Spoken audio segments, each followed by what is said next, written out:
जी अस्सलाम वालेकुम नाज़रीन, हमारे साथ रऊफ़ हसन साहब मौजूद है। पाकिस्तान तहरीक इंसाफ के मरकज़ी सेक्रेटरी इत्तलाआत जो है इलेक्शन के हवाले से बात करेंगे। सर अस्सलाम वालेकुम। सर, वालेकुम इलेक्शन सलाम। डे पे नेट की बंदिश के हवाले से सबसे पहले क्या कहेंगे सर?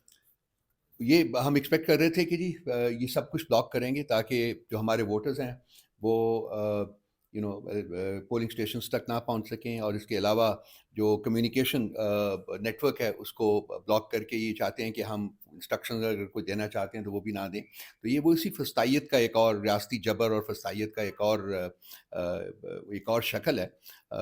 ऑब्वियसली ये इलेक्शंस ना फ्री हैं ना फेयर हैं, और इसमें बेइंतहा जो हम एक्सपेक्ट कर रहे हैं कि रिगिंग भी होगी।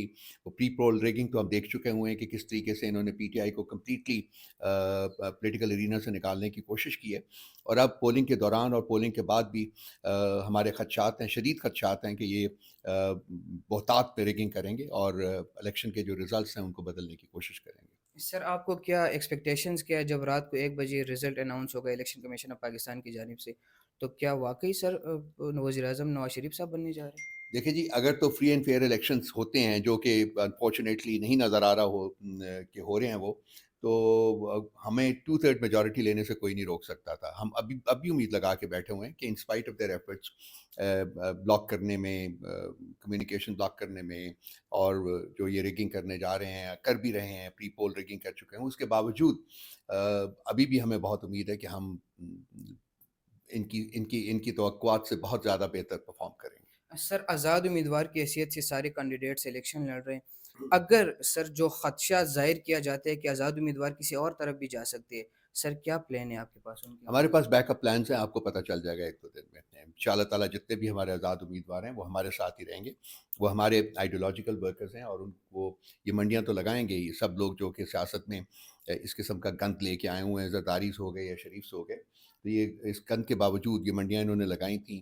जब इन्होंने पीटीआई की हुकूमत को गिराया था, उस वक़्त भी इन्होंने सिंध हाउस में मंडी लगाई थी ज़रदारी साहब ने, जहाँ वो खुद बैठ के पैसे डिस्ट्रीब्यूट करते रहे थे। अब भी करेंगे, लाज़मी बात है। लेकिन हमें पूरा फेथ है अपने वर्कर्स में, अपने कैंडिडेट्स में, कि वो पीटीआई के साथ स्टैंड करेंगे। सर, अगर वज़ीर-ए-आज़म नवाज़ शरीफ साहब बन जाते हैं, तो सर क्या लाएअमल होगा? सर पीपल्स पार्टी के साथ एहतियात वग़ैरह करेंगे? नहीं, हमारी कोई ऐसी ऑप्शंस हम कंसिडर नहीं कर रहे एट दिस स्टेज। हम देखेंगे, पहले तो सबसे इम्पोर्टेंट चीज़ ये है कि रिजल्ट्स देखें। रिजल्ट्स क्या आते हैं, किस पार्टी को कितनी सीटें मिलती हैं। उसके बाद हम देखेंगे कि हमारे लिए बेहतरीन लाएअमल क्या है। ये इलेक्शन रिजल्ट्स के बाद उस वक़्त हम देखेंगे कि क्या हमें करना चाहिए, किस तरीके से हमें आगे बढ़ना चाहिए। सर इमरान खान के हवाले से बताइएगा सर। जो पीटीआई लीगल टीम का बयानिया था कि खान साहब 20 दिनों में बाहर आ रहे, 15 दिनों में आ रहे, सर इलेक्शन भी पहुंच गए, आ गई 8 फरवरी का दिन है आज, और खान साहब अब तक जेल के अंदर है। सर क्या नज़र आ रहा है, खान साहब कब निकलेंगे जेल देखिए, से? एक तो ये बयानिया नहीं था। आप आई बेग टू डिसएग्री कि हमारी लीगल टीम का ये बयानिया था, उनका बिल्कुल ये बयानिया नहीं था। हमें पहले दिन से पता था कि जो एस्टैब्लिशमेंट है, जो ये सब हुकूमत है, उनका कोई इरादा नहीं है खान साहब को छोड़ने का इलेक्शंस तक, और इलेक्शंस के बाद भी वो चाहेंगे कि उनको जेल में ही रखा जाए। तो एक लीगल बैटल है, इट्स अ लॉन्ग हॉल, वो हम लड़ रहे हैं। हर फ्रंट के ऊपर लड़ रहे हैं हम लोग, और वो लड़ते रहेंगे जब तक इंशाअल्लाह ताला खान साहब जो हैं वो बाहर नहीं आ जाते। सर लास्ट क्वेश्चन आपसे करूंगा। सर मतीउल्लाह जान के इंटरव्यू में आपने कहा था कि खान साहब डील के लिए तैयार है नवाज शरीफ साहब वो से, ऐसी ऐसी वो उस इंटरव्यू उन्होंने बड़ी। सियाको सबाक से हटा के मेरी लाइन लगाई थी। मैंने ऐसी कोई बात नहीं की थी। अगर आप पूरा इंटरव्यू देख लें तो आपको पता चल जाएगा कि मैंने क्या कहा था। सर खान साहब कोई डील नहीं करने जा रहे? खान साहब ने कहा है उस दिन कि जी मैं बढ़ना पसंद करूँगा अडयाला में, लेकिन डील नहीं करूँगा। ठीक है। उसके बाद आप खुद देख लीजिए कि जी इस किस्म के जर्नलिस्ट जो हैं वो किस तरीके से सियाको सबाक से हटा के कोई एक लाइन लगा देते हैं और उसको फिर प्रमोट करने की कोशिश करते हैं। सर बैरिस्टर गोर्स के हवाले से बताइएगा सर, कब तक कंटिन्यू करेंगे सर वो? हम इंटर पार्टी इलेक्शंस करवा रहे हैं।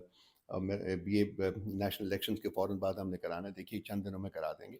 उसके बाद जो भी इलेक्शन होगा, जो भी लोग इलेक्ट होंगे वो सामने आ जाएँगे। सर रिजल्ट से क्या नज़र है, कितने लोग आपके जो आज़ाद उम्मीदवार की हैसियत से इलेक्शन लड़े, कितनी सीट्स आप जीत सकते हैं सर? मैंने बताया आपको, आपका कोई सवाल था उसके जवाब में मैंने कहा है, टू थर्ड मेजॉरिटी से ज़्यादा हमें आना चाहिए, बल्कि थ्री फोर्थ मेजॉरिटी आनी चाहिए, सब्जेक्ट टू द कंडीशन कि इलेक्शंस फ्री एंड फेयर हों, जो ठीक कि अनफॉर्चुनेटली नहीं नज़र आ रहे।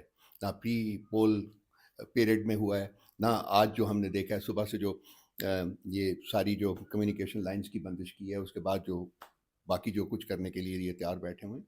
तो हमें नहीं नज़र आ रहा कि वो पीटीआई को जीतने देंगे, बल्कि इलेक्शंस को ये बुरी तरह रिग करेंगे, इंजीनियर करेंगे, ताकि इनके जो अपने पसंदीदा लोग हैं, उनको आगे लाया जा सके। ठीक है, बहुत शुक्रिया थैंक सर। यू। जी नाज़रीन, हमारे साथ रऊफ़ हसन साहब मौजूद थे। उन्होंने गुफ्तगू की है इलेक्शन के हवाले से, नेट के हवाले से, नेट की बंदिश के हवाले से। अपने मेज़बान शिराज़ को दीजिए इजाज़त। अल्लाह ने के बाद।